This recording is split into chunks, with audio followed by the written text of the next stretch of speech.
Já estamos aqui nos nossos estúdios recebendo o pastor Jader Medeiros, ele que é pré-candidato a deputado federal do partido do PRTB. Vai conversar com a gente sobre a sua história, sobre todo o seu trabalho como pastor na sociedade e também um pouco da sua trajetória política que ele está encabeçando. Jader, muito obrigada por ter aceito o nosso convite. Seja muito bem-vindo e uma boa tarde. Boa tarde. Que privilégio para mim estar aqui, Gilmara, participando do Agora Master. Privilégio também estar falando com toda a sua audiência e com essa TV que já é a cara de João Pessoa, né? Verdade. Jader, vamos começar, como diz o ditado, pelo início. Conta um pouco para a gente como foi essa sua iniciação com as pessoas, com a religiosidade, e quando você decidiu que a sua vocação era ser pastor. Bom, eu comecei cedo. Aos 14 anos eu tive um encontro com Cristo, né? Através de um projeto que hoje eu sou um dos que encabeçam, né? Que é o projeto do filme Jesus. Eram telões que eram colocados nas ruas lá de Tibiri, e as pessoas iam passando o filme Jesus, e através daquele primeiro encontro com a sétima arte, a gente terminou tendo um conhecimento maior de quem era Jesus e nos aprofundando. A partir daí, eu tive um processo de conversão na Igreja Batista. Entrei cedo também no seminário, assim que terminei o meu trabalho na escola, né? Fomos para o seminário de teologia. Aos 21 eu já estava formado, casado, e daí para entrar na questão pastoral foi um salto curto. E você encara como uma das grandes missões da sua vida? A grande missão da minha vida atualmente e para sempre vai ser cuidar da minha família, né? Porque a Bíblia diz que quem não cuida bem da sua própria casa não pode cuidar das coisas de Deus. Mas, de fato, o chamado ministerial, ele define muito de quem eu sou. É onde eu me realizo, é onde eu me encontro, e talvez por isso que tenha sido tão difícil e relutante para mim aceitar essa nova fase do meu chamado, que é a questão política, né? Está político agora, porque nós estamos nessa fase política.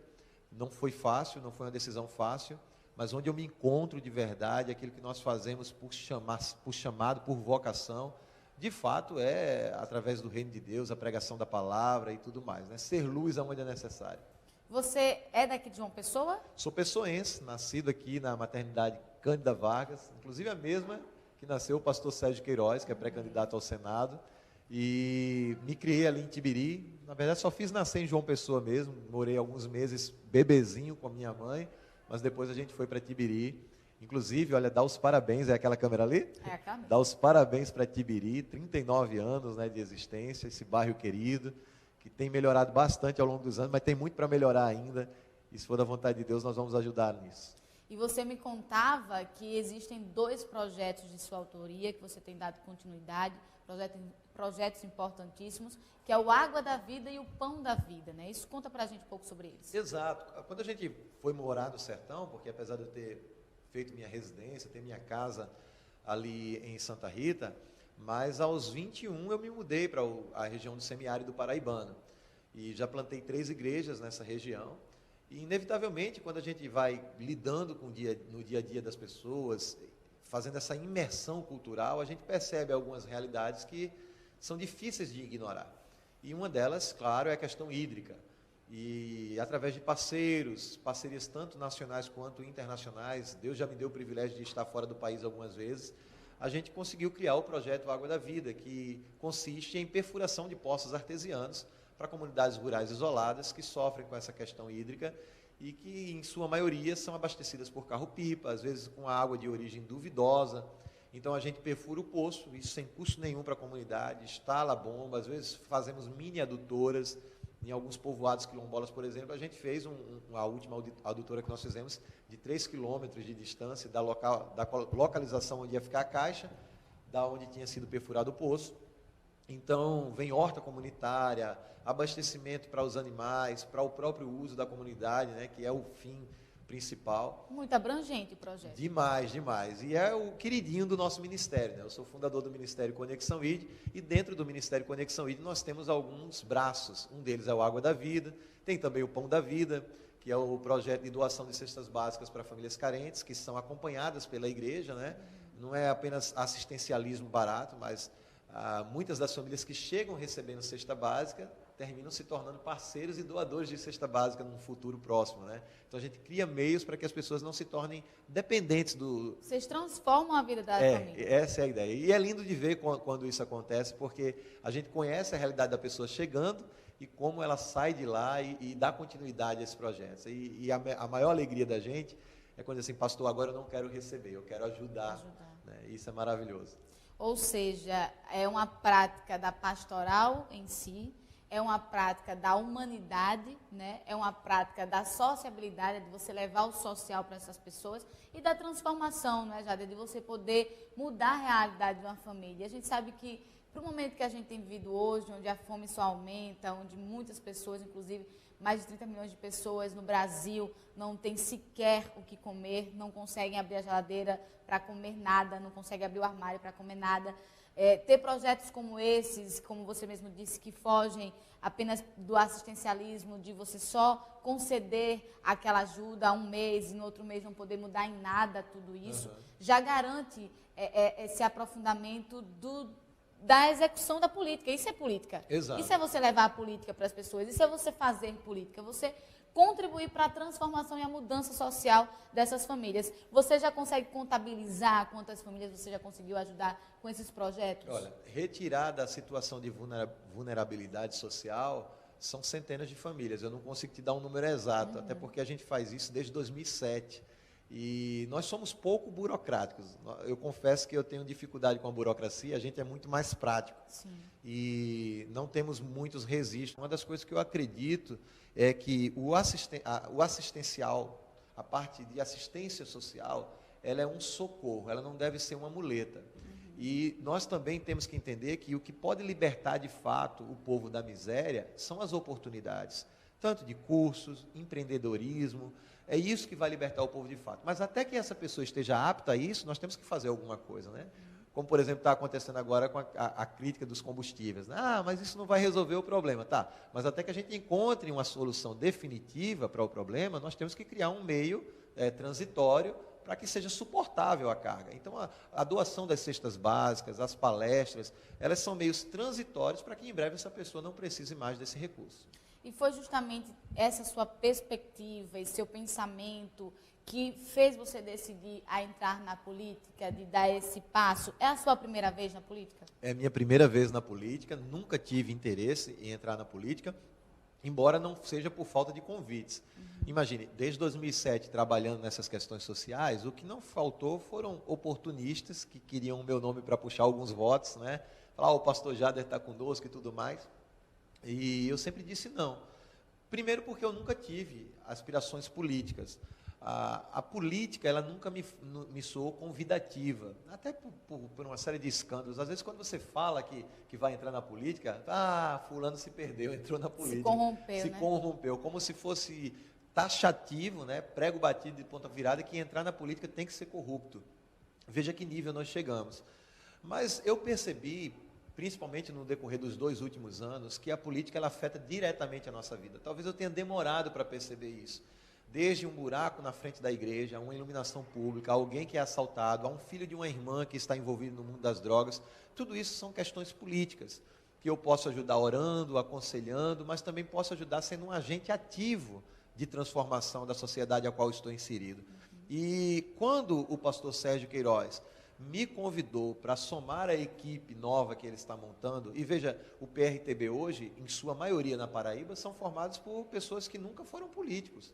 Salvo 2 ou 3, a grande maioria nunca foi política, mas são pessoas que já têm uma história na sociedade. A exemplo do próprio pastor Sérgio Queiroz, que tem um trabalho que quem é de João Pessoa, né, dispensa apresentação, já conhece a fundo. Então, ter um nome como o pastor Sérgio me convidando teve um peso muito grande para o meu sim, que sempre foi não a pedidos anteriores, né? E também entender que eu não me sentia representado pelos agentes, pelos nomes que aí estão. Nada contra de forma pessoal, mas pelo fato de que o discurso dessas pessoas não soma com aquilo que eu acredito ser o correto, ser o que nós realmente necessitamos. Então, tudo bem que preponderou aí o convite do pastor Sérgio, mas você avaliou também o fato de, mesmo com o convite dele, poder sair em outro partido? O que eu quero perguntar é, você avaliou o PRTB como um partido que de fato lhe daria o que você necessita como político, de fato lhe proporcionaria os meios para você atuar como um agente político, esse agente que você já descreveu? Me entenda, do ponto de vista político, escolher o PRTB não foi uma ideia genial, porque nós somos um partido nanico, pequeno, é um partido sem fundão, né? O pastor Sérgio diz também sem processo, né? Então, do ponto de vista de estratégia, logística, recurso financeiro, fundão partidário, nós não temos nenhum. Mas, do ponto de vista ideológico, as ideias que o PRTB defende, pouca gente sabe disso, mas o lema Deus, Pátria, Família, nasceu dentro do PRTB, né? E hoje muita gente se diz conservador, mas são conservadores de eleição. Não, era uma das questões, inclusive, que eu comentava com o próprio pastor Sérgio, no momento em que a gente já entrevistou ele aqui no Agora Master, eu falava justamente isso, porque o conservadorismo, ele meio que virou uma moda, né? Virou uma tendência. E aí, poucas serão as pessoas que vão ficar nesse mesmo conservadorismo pós uma eleição. E aí, independente de vitória, de derrota do presidente Jair Bolsonaro, que foi quem trouxe à tona, né, essa bandeira que se identifica justamente como um conservador. Você acredita que, de fato, nós estamos vivendo um momento de conveniência para o conservadorismo? As pessoas estão apenas porque ou comungam das ideias do presidente Jair Bolsonaro, ou tem uma ou duas bandeiras que acham viável e por isso se identifica como conservador. Como é que você avalia isso? Olha, se hoje estivesse na moda falar da libertinagem, os mesmos que defendem hoje o conservadorismo falariam da libertinagem, defenderiam a libertinagem. Porque você definiu bem, a palavra é essa, oportunismo. O que existe hoje é o seguinte, eu quero o voto, de onde eles virão? O que é que está na moda? É isso que eu vou atrás.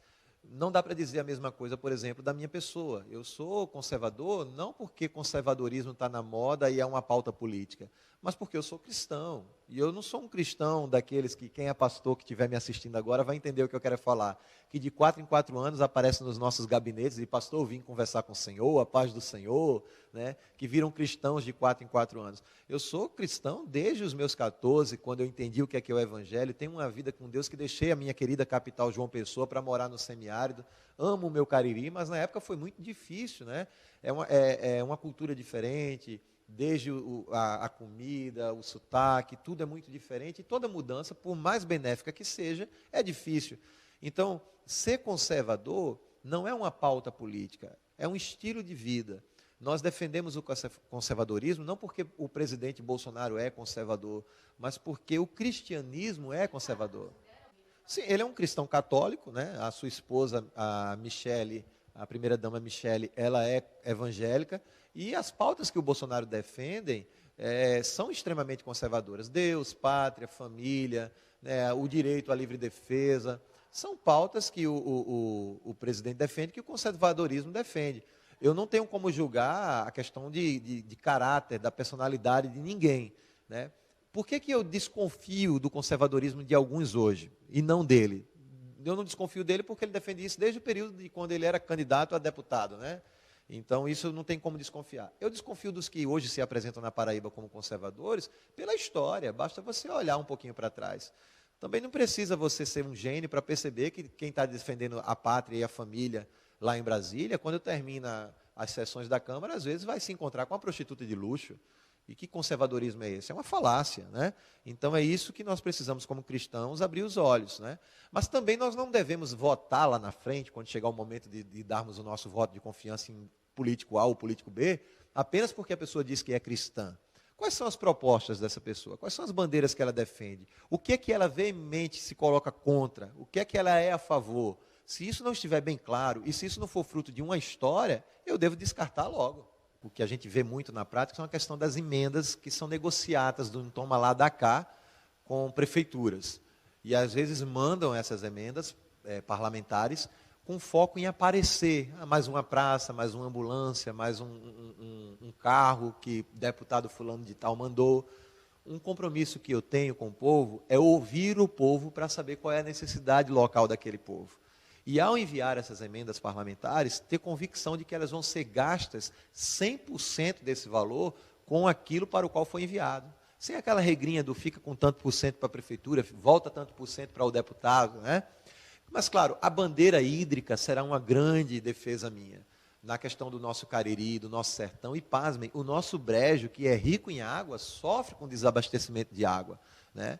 Fazer com que essa água do São Francisco, que já chegou nos eixos principais do semiárido paraibano, vá até os povoados, os vilarejos isolados. Esse tem sido o nosso desafio, levar essas bandeiras que nós defendemos, não porque é um período de eleição, mas levar essas bandeiras que nós defendemos e colocá-las em práticas de fato. Claro, Deus, pátria, família, serão pautas inegociáveis para mim. Estarei diretamente combatendo qualquer coisa que venha contra essas bandeiras, mas também teremos bandeiras práticas, fazer a água chegar onde precisa, saneamento básico. Agora mesmo nós estamos construindo 15 banheiros num povoado lá em São João do Tigre. Você vê, em pleno século que nós estamos, com tanta modernidade, todo mundo com o celular na palma da mão, mas as pessoas continuam indo fazer cocô no mato, né? Estou falando do povoado São João do Tigre, que é o menor IDH do estado da Paraíba. Nós estamos numa parceria com a Family Church, lá da Flórida, onde nós estamos fazendo todo o orçamento, levantamento, para construirmos 15 banheiros lá no povoado Serra de Moça. E se não for a igreja que está fazendo, esse pessoal não vai ter nenhuma intervenção da iniciativa pública. Eu admiro demais a posição do pastor Sérgio, né? Mas ele mesmo já tem deixado claro que isso foi um voto pessoal que ele fez com Deus, né? Mas não necessariamente um pastor precisa abrir mão da pregação da palavra para poder se tornar um político. Assim como um médico não precisa deixar de atender o seu paciente para poder deixar de ser um político. No meu caso, me ausentei da igreja, mas por uma questão de tempo. Porque a igreja sofreria com a minha ausência, viajando por todo o estado da Paraíba, como eu estou fazendo, né? Eu já conheço, graças a Deus, todo o estado da Paraíba, mas levou 11 anos para que eu fizesse isso. Agora eu estou precisando fazer isso em 3, 4 meses. Então, a igreja sofreria com a ausência do seu pastor e, consequentemente, também, eu nem seria um bom político e nem seria um bom pastor. Então, o momento pede, de fato, um afastamento dessa função. Agora, se o pastor decidir continuar nos púlpitos, ele precisa ter muita sabedoria para que o discurso dele não seja afetado e para que ele também não faça tráfico de influência no aspecto de que o seu público fique livre e à vontade para fazer as suas escolhas. Exato, né? para as pessoas não acharem que aquele discurso religioso é um discurso político, ou seja, não fazer não comparar essas duas coisas. Exato. Agora, é claro que tanto o nosso discurso religioso quanto o nosso discurso político, como nós defendemos causas que são diretamente ligadas à sociedade, eles vão, em algum momento, se cruzarem. Né? Não, é inevitável isso, a não ser que a gente tivesse... E na essência da palavra é política. Na exato, essência, no conceito político, no momento em que um padre vai na frente da igreja e discursa, faz a sua homilia, um pastor faz ali o seu discurso, um bandista está ali falando, Exato. ele está praticando a política no conceito política, não partidário. Exato, né? Aí é que está. A política partidária, ela é prejudicial à fé. Mas o pastor, ele paga imposto, ele tem que tirar a carteira de motorista, ele tem que ter o título, se ele não pagar as multas, ele pode ser preso, né? Quando ele é multado, ele tem que pagar aquela multa lá, ele exerce todas as funções dele. Por que ele não pode se candidatar a um cargo eletivo? Né? Por que ele não pode criticar aquele a quem ele elegeu? Isso é uma falácia, né? Pastor não se envolve com política. Beleza, eu concordo com você. Se eu não pagar imposto, se eu não precisar pagar as minhas taxas, se eu não precisar fazer nada do que todo mundo faz, eu concordo que eu não devo me envolver com política. Agora, se eu tenho os meus deveres, eu também tenho os meus direitos políticos, assegurados pela Constituição. Talvez o grande desafio esteja em eu não espiritualizar coisas que são práticas. E eu não criar coisas práticas de maneira espiritual. Olha, vou votar em fulano porque Deus quer que eu vote em fulano. Não é por aí o discurso. Não, eu vou votar em fulano porque fulano defende as ideias que eu acredito serem melhores. E às vezes as pessoas criticam o presidente da República, por exemplo, porque ele fala de certas pautas. O presidente não deveria estar falando nisso. Mas quem elegeu ele? Não foi o público cristão, em sua maioria? Ele não foi eleito para representar esse público? Ora, eu estranharia se pós-eleito ele mudasse esse discurso. Né? Então, as pessoas que vão votar lá na frente em algum pastor para algum cargo, sabem que esse pastor, ele é cristão, e ele certamente vai defender as bandeiras cristãs. E se não defender, vai ficar mal visto aos olhos do seu eleitorado. Com relação ao eleitorado, era uma pergunta, inclusive, que eu fazia também ao Sérgio Queiroz, porque a gente sabe que o presidente Jair Bolsonaro, ele é muito fechado, né? Ele não conversa com todos os públicos, inclusive existe a possibilidade, ele comentou no começo da semana, estamos aguardando para os próximos dias, dele anunciar novamente um general para compor a sua chapa de vice, ou seja, diferente das chapas, colocando claramente, da chapa de Lula, onde ele trouxe alguém mais da direita, alguém que converse com o empresariado, ou seja, ele consegue chegar em outros espaços. Bolsonaro não está preocupado com isso, ele quer manter ali aquele público, aquele eleitorado. É a mesma perspectiva que o pastor tem, que o senhor tem, manter ali, conversar com aqueles que já comungam das suas ideias, ou você converge também com outras pessoas que discordam, mas que olham para o seu projeto, olham para o seu trabalho social, olham para tudo que você tem feito para a sociedade, diz, não, independente da parte religiosa, eu vou votar nele por conta disso. Dá para conversar com todo mundo? Não só dá para conversar com todo mundo, como nós devemos conversar com todo mundo. Agora, eu não posso mudar quem eu sou. Nós não podemos mudar quem somos, a nossa essência. Então, eu acredito que o que nós precisamos entender é que existem certas alianças que são incoerentes. Por exemplo, você citou aí a aliança do Lula com o Geraldo Alckmin. Não há uma grama de coerência nessa aliança, né? Eles, há pouco tempo atrás, se alfinetavam, né? A gente tem aí, por exemplo, o Geraldo Alckmin na internet, e você vê vídeos dele dizendo que Lula queria voltar à cena do crime. Eu fico me perguntando agora se ele quer voltar à cena do crime junto com Lula agora, né? Sim. Se a chateação dele era só porque Lula ia para o crime sozinho, né? Então, são questões que são muito incoerentes do ponto de vista de bandeiras. Por exemplo, não dá para imaginar, e aqui não estou levando para o lado pessoal, é bom deixar isso claro, uma aliança do pastor Jader com um político que defende o aborto, por exemplo. Tá? Mas nada me impede de sentar com alguém e ouvi-lo, e escutá-lo. Agora, eu jamais vou me deixar ser afetado por esse tipo de argumento. Você vai ver o pastor Jader Medeiros conversando com todos os núcleos da sociedade. E até núcleos que defendam, mas por mais, digamos que, incompatível que seja, mas eu falo da possibilidade de uma pessoa que ainda assim se sinta representada por você de alguma maneira. Ah, com certeza. Por exemplo, no Cariri, no Sertão, todo mundo sabe que o presidente que eu apoio é o presidente Bolsonaro. Mas o que mais tem no Cariri, no Sertão, são pessoas dizendo assim, pastor, eu estou com o senhor, eu não voto no seu presidente, né? Não concordo com o seu presidente, mas eu conheço o seu trabalho. E isso está tranquilo para o pastor? Tranquilo, porque o que nós queremos eu não estou candidato a presidente da República, né? Nem candidato a deputado federal estou ainda. O que eu estou é pré-candidato a deputado federal. Mas o que eu quero dizer com isso é o seguinte, que nós temos que pensar também no que é melhor para a nossa localidade, para a nossa região, né? Quais são as ideias que essa pessoa defende. E eu não preciso concordar em tudo com você para poder caminhar junto com você. Agora, quando essa discrepância ela é grande demais, realmente, é como a Bíblia diz, né? Andarão dois juntos se não estiverem de acordo, aí fica complicado andar junto, realmente. Mas, com toda certeza, vai andar de mãos dadas e braços dados com Sérgio Queiroz. Ah, sem dúvida alguma, pastor Sérgio Esse Queiroz é o seu candidato ao Senado. Sem dúvida alguma. Não só o meu candidato ao Senado, mas o nosso líder político dentro do PRTB, pastor Sérgio Queiroz, tem sido nosso mentor e é alguém que tem nos inspirado muito a lutar por essa linha aí. Ô Jader, como é que você tem visto, então, esse conservadorismo se dividindo tanto? Quebrando tudo isso, porque a gente sabe que existe, inclusive eu comentava alguns dias atrás, a gente tem muitos debates políticos aqui, tanto quanto recebemos pré-candidatos, como também debatemos essas pré-candidaturas. E eu lembro que eu falava muito bem, o pastor Sérgio, ele chegou no cenário político, né, com um nome diferente, com um discurso mantido, um discurso reto, sem críticas, né? Ele não vem para criticar o seu oponente, o seu contrário. Ele vem somente para respeitá-lo de uma forma muito educada. E ele teve agora recentemente uma grande polêmica envolvendo o nome dele, né? E também o Elton Roberto, o Bruno Roberto.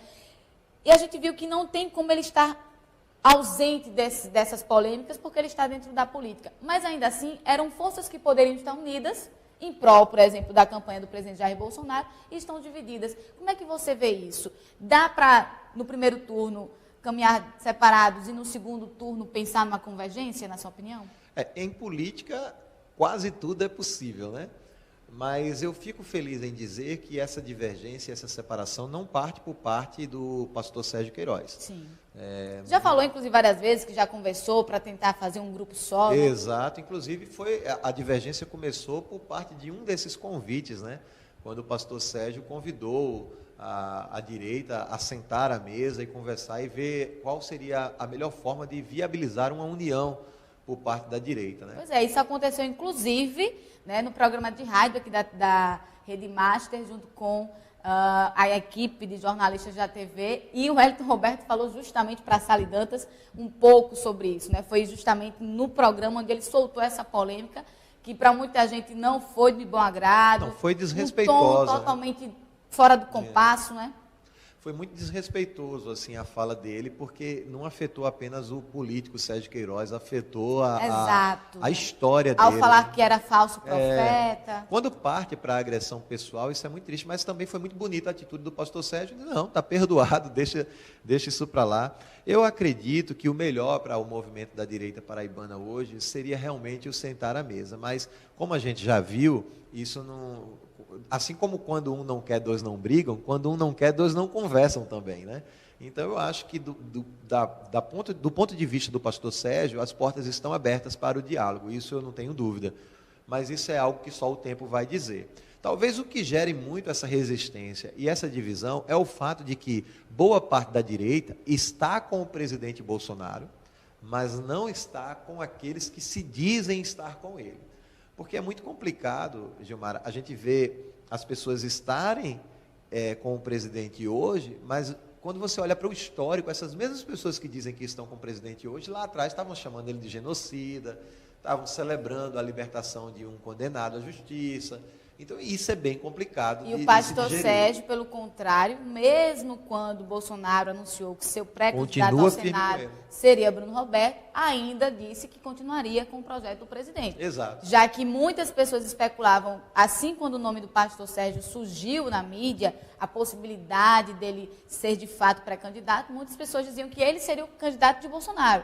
Não. Quando aconteceu o contrário, ainda assim ele continuou defendendo e defende. Inclusive, foi uma das falas que eu disse. Na hora que o Wellington Roberto falou, eu fui contrária a isso, porque ele falou, Sérgio Queiroz falou aqui para a gente do quanto ele avaliava o presidente Jair Bolsonaro como a melhor opção para o Brasil nesse momento. Exato. Não tem, contra fatos não há argumento, né? O pastor Sérgio sempre foi muito coerente na defesa e eu o admiro ainda mais porque a defesa que ele faz ao presidente é uma defesa coerente, sólida, sem idolatria, inclusive sendo crítico em alguns momentos quando precisa ser crítico, mas sempre dizendo, estou com o presidente, acredito que ele é a melhor opção, e se tem alguém que o pastor Jader acredita que representa de fato o presidente Bolsonaro para o Senado, é o pastor Sérgio Queiroz, eu não tenho dúvida disso. O PRTB já tem conversado sobre as possibilidades de um segundo turno, se haveria aí como formar esse grupo mesmo diante das polêmicas? Não, porque ainda está muito cedo para isso, né? Eu acho que tem muitas águas para rolar em relação a isso e eu acho que é cedo para falar ainda em alianças de um segundo turno. Em relação ao pastor Jader Medeiros, quais são os próximos passos? É continuar caminhando pela Paraíba, conversando, ouvindo a população? Apesar de ter entregue as funções pastorais na igreja, eu ainda continuo presidindo o Conexão ID, então eu estou meio que me dividindo entre os trabalhos missionários no Sertão e no Cariri, e também a minha agenda política. Então, o que nós temos feito é isso, rodado todo o estado da Paraíba, 50% da minha agenda hoje está também colada com a do pastor Sérgio Queiroz, então nós estamos viajando juntos, agora mesmo nós vamos fazer novamente Pombal, Cajazeiras, Souza, temos também encontro São João do Cariri, né? Então a gente está rodando todo o estado da Paraíba, tem sido bem desgastante, bastante tempo na estrada. Estava até brincando esses dias com o Toninho que me acompanha, né? Eu estou já escrevendo atrás do meu carro, Minha Casa, Minha Vida, né? Que a gente está morando dentro do carro praticamente. Mas tem sido muito prazeroso também, em cada lugar que a gente chega, a forma como nós temos sido recebidos, fazer política do jeito mais belo que existe, sem o toma lá da cá, apenas apresentando ideias, conversando, reunindo lideranças, sem alianças do toma lá da cá e das propostas que são inviáveis. Algumas dessas propostas que muitos desses pré-candidatos e candidatos estão colocando são propostas faraônicas. Se fossem para dar emprego a todos aqueles que eles estão dizendo que vão dar emprego, eles vão ter que abrir uma multinacional. E nós estamos apenas nos comprometendo com aquilo que de fato e verdade pode ser cumprido, né? Dando o nosso melhor, expondo as nossas ideias, respondendo às indagações, os questionamentos. É muito bom chegar e ser questionado e podendo ser fiel àquilo que nós acreditamos e não apenas por um conveniente temporal político. Pastor Jarder Medeiros, queria agradecer a sua participação no nosso programa hoje, principalmente porque, como eu já disse, nós temos sempre muito prazer em receber os pré-candidatos que se tornarão ou não candidatos, mas de ouvir aquelas pessoas que hoje estão colocando o seu nome ao julgamento da população, à avaliação, de debater ideias, de trazer propostas. Nós estamos cansados, eu creio que, de tanto ouvir um debate que é importante, não deixa de ser, que é o debate ideológico, é o debate político-partidário, de quem você acha que representa melhor, mas eu acho que foge muito essa pressão voltada, essa atenção voltada somente a esse debate. Nós precisamos ouvir, né, qual é o pensamento, quais são as propostas, qual é a resposta que você tem para este problema. Esse problema é real, ele existe, e obviamente que não pode ficar essa resposta para depois de eleito, tem que ser feito antes, né, das eleições, para a gente poder até formular melhor as nossas escolhas. Muito obrigada mais uma vez pela sua presença e eu desejo sucesso na sua pré-candidatura, se tornar candidatura. Muito obrigado, eu me sinto honrado. Então, recapitulando, é isso, lutar por saneamento básico, né? A gente precisa colocar essas pautas realmente na mesa, as questões hídricas, segurança pública, tem tanta coisa para a gente conversar que o programa realmente não daria. Mas eu queria convidar a sua audiência a nos conhecer melhor no Instagram, PR Jarder Medeiros, pesquisar a nossa vida, não acreditem apenas no que está sendo dito, mas pesquise para ver se isso é verdade. Muito obrigado pela atenção, pelo carinho e pelo espaço aberto aqui. Deus abençoe a todos da TV Master. Tá aí. Eu agradeço a você também que acompanhou essa entrevista. Caso você tenha perdido algum detalhe, alguma fala do pastor, vai lá no YouTube, TV Master Play. Tá lá o Agora Master ao vivo e você consegue acompanhar tudo desde o início.